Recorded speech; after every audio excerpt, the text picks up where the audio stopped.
يا أيها المزمل قم الليل إلا قليلا نصفه أو انقص منه قليلا أو زد عليه ورتل القرآن ترتيلا. السلام عليكم ورحمة الله وبركاته. الحمد لله رب العالمين والصلاة والسلام على رسوله الأمين وعلى آله وصحبه أجمعين. கண்ணியத்திற்கும் மரியாதைக்கும் உரிய பெரியோர்களே, சகோதரர்களே, தாய்மார்களே, சகோதரிகளே, திருக்குர்ஆனை அழகுற அதன் ஓசை நயத்தோடு ஓத வேண்டும் என்று ஆசைப்படுகிற நல்ல உள்ளங்களே, உங்களுக்காக நாம் தயாரித்திருக்கிற நூல் அஹ்காமுத் தஜ்வீத் என்ற நூல். திருக்குர்ஆன் அரபு மொழியிலே உள்ளது. அரபு அல்லாதவர்களும் திருக்குர்ஆனை அழகுற ஓதுவதற்காக வேண்டி எழுத்துக்களின் பிறப்பிடங்களை குறித்து வைத்திருக்கிறார்கள். அதற்கு மகாரிஜுல் ஹுரூஃப் என்று பெயர்.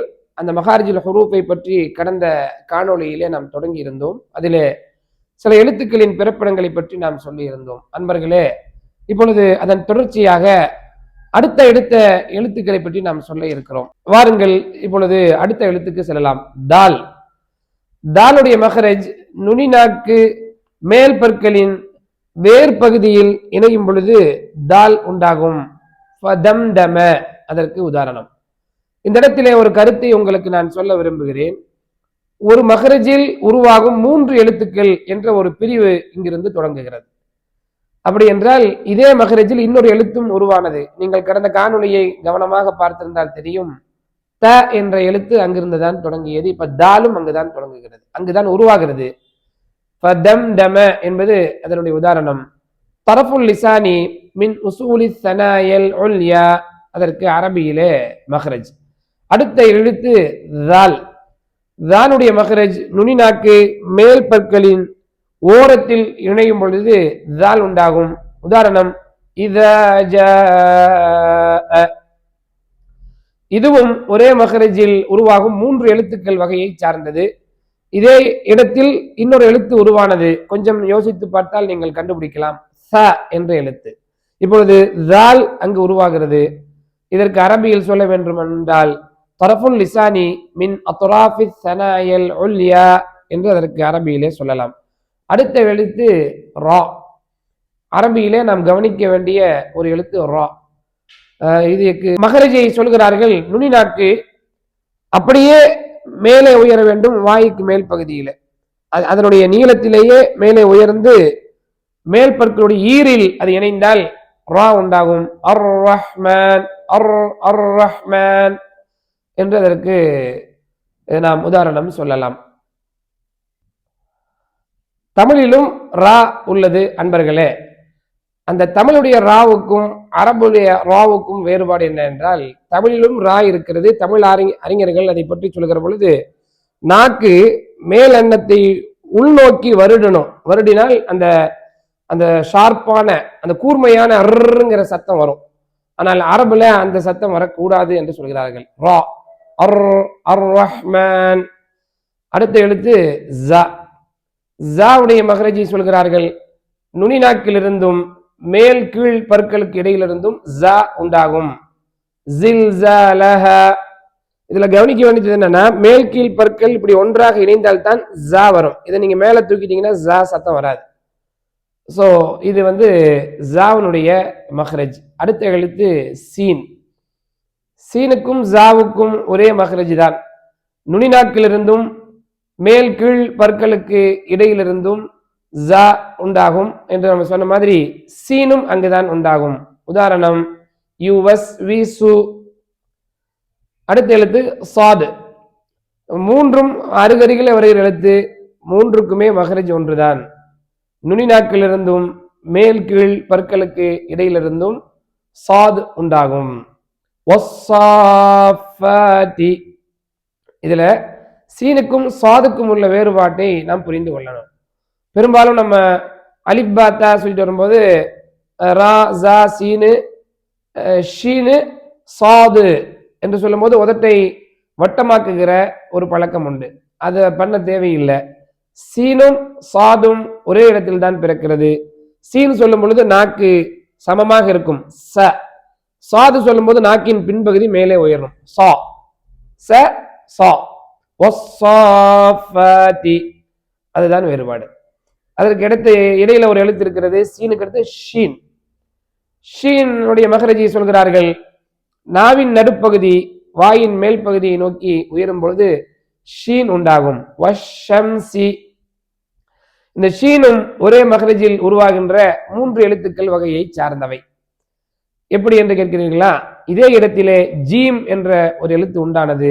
நாவின் நடுப்பகுதி வாயின் மேல் பகுதியை நோக்கி உயரும் பொழுது ஜ என்று சொன்னோம். இப்பொழுது அதே இடத்தில் உருவாகிறது ஷ. அடுத்த எழுத்து பாத். உலகத்திலே இந்த மொழியில் மட்டும்தான் இப்படி ஒரு எழுத்து இருக்கிறது, இப்படி ஒரு ஒலி இருக்கிறது. இதில் என்ன பெரிய ஆச்சரியம் என்றால், இதை ஒருவர் உச்சரித்து தான் காட்ட முடியும். இதை எந்த மொழியிலும் அதை பிரதி எடுத்து காட்ட முடியாது.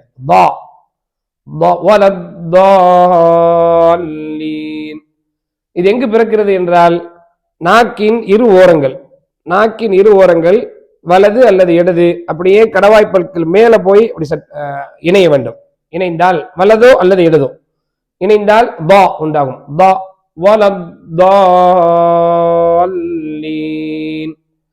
என்பது பாதுக்கான உதாரணம். அடுத்த எழுத்து தா. தா எங்கு பிறக்கிறது? நுனி நாக்கு மேல் பற்களின் வேர் பகுதியில் இணையும் பொழுது தா உண்டாகும். இதுவும் கவனித்தால் தெரியும், ஒரே இடத்தில் பிறக்கின்ற 3 எழுத்துக்கள் வகையை சார்ந்தவை. இது 3வது எழுத்து. இதற்கு முன்னால் த அங்கு பிறந்தது, தால் அங்குதான் பிறந்தது, இப்பொழுது தா அங்குதான் பிறக்கிறது. சிராத்தல்லதீன என்பது அதற்கான உதாரணம். என்ன சார் வேறுபாடு? ஒரே இடத்திலே எழுத்துக்கள் பிறக்கின்றனவே, சப்தம் வேறுபடுகிறது என்றால் அங்குதான் மிக முக்கியமான குறிப்பு இருக்கிறது. சப்தம் வேறுபடுவதற்கு காரணம் என்னவென்றால் சிஃபாத்துல் ஹுரூஃப் என்ற விஷயம். சிஃபாத்துல் ஹுரூஃப் என்றால் எழுத்துக்களுடைய தன்மைகள் வேறுபடும் பொழுது சப்தங்களும் வேறுபடும். நாம் அடுத்த காணொளியிலே அந்த பாடங்களை எல்லாம் பார்க்க இருக்கிறோம். இப்பொழுது தா என்று சொல்லும் போது தா தான் சொல்லணும். சாதாரணமா குழந்தைங்க சாது லாது தோ என்று சொல்கிற பழக்கம் உண்டு. தோ என்ற சப்தம் அரபிலே இல்லை, தா. அப்ப தாவுக்கும் தாவுக்கும் என்ன வேறுபாடு என்றால், த சொல்லும் பொழுது நாக்கு சமமாக இருக்கும், தா சொல்லும் போது நாக்கின் பின்பகுதி மேலே போகும், தா. அதுதான் வேறுபாடு. அடுத்த எழுத்து லா. நுனி நாக்கு மேல் பற்களின் ஓரத்தில் இணையும் பொழுது லா உண்டாகும். இதுவும் அப்படித்தான். இது சாதாரணமா நம்ம சொல்லும் போது தோ லோ என்று சொல்கிற பழக்கம் உண்டு, அந்த சப்தம் இல்லை. தா லா மீன். இதுவும் ஒரே இடத்தில் பிறக்கின்ற 3 எழுத்துக்கள் வகையை சார்ந்தவை. என்னென்ன எழுத்துக்கள் எல்லாம் பிறந்தது கொஞ்சம் நினைத்து பாருங்கள், யோசித்து பாருங்கள். ச என்பது நுனிநாக்கு மேற்பற்களின் ஓரத்தில் இணையும் பொழுது உண்டானது. தால் என்பது நுனிநாக்கு மேற்பற்களின் ஓரத்தில் இணையும் பொழுது உண்டானது. இப்பொழுது லா என்பதும் அதே மாதிரி நுனிநாக்கு மேற்பற்களின் ஓரத்தில் இணையும் பொழுது லா உண்டாகும். அன்பர்களே, எழுத்துக்களின் பிறப்பிடங்கள் நாம் பார்த்து கொண்டிருக்கிறோம். இன்னும் சில எழுத்துக்கள் இருக்கின்றன, அவை பற்றி நாம் அடுத்த காணொளியில் பார்க்க இருக்கிறோம். இந்த எழுத்துக்களின் பிறப்பிடங்களை பற்றிய முக்கியத்துவத்தை நான் உங்களுக்கு மீண்டும் மீண்டும் சொல்ல விளைகிறேன். காரணம் என்னவென்றால், அவரவருடைய தாய்மொழியின் தாக்கம் குர்ஆன் ஓதுவதிலே அதிகமாக இருக்கிறது என்பதை நம்மால் பார்க்க முடிகிறது. இது இயல்புதானே. ஒரே சப்தம் எல்லா மொழியிலும் இருக்கிற பொழுது நம்ம தாய்மொழியில் உள்ள சப்தம் அதிலே வருவதற்கு வாய்ப்புண்டு. எனவேதான் எழுத்துக்கள் எங்கே பிறக்கின்றன என்பதை குழந்தை பருவத்திலேயே அவர்களுக்கு சொல்லித்தர வேண்டும் என்று நாம் ஆசைப்படுகிறோம். இன்ஷா அல்லாஹ் அடுத்த காணொளிகளில் எழுத்துக்களின் பிறப்பிடங்களை தொடர்ந்து எழுத்துக்களின் தன்மைகள், தஜ்வீது சட்டங்களை நாம் சொல்ல இருக்கிறோம். எல்லாம் உள்ள இறைவன் குர்ஆனுக்கு சேவை செய்கிற அனைவருக்கும் இரு உலகத்திலும் நற்கூலியை தந்தருள்வானாக. வஸ்ஸலாமு அலைக்கும் வரஹ்மத்துல்லாஹி வபரகாத்துஹு.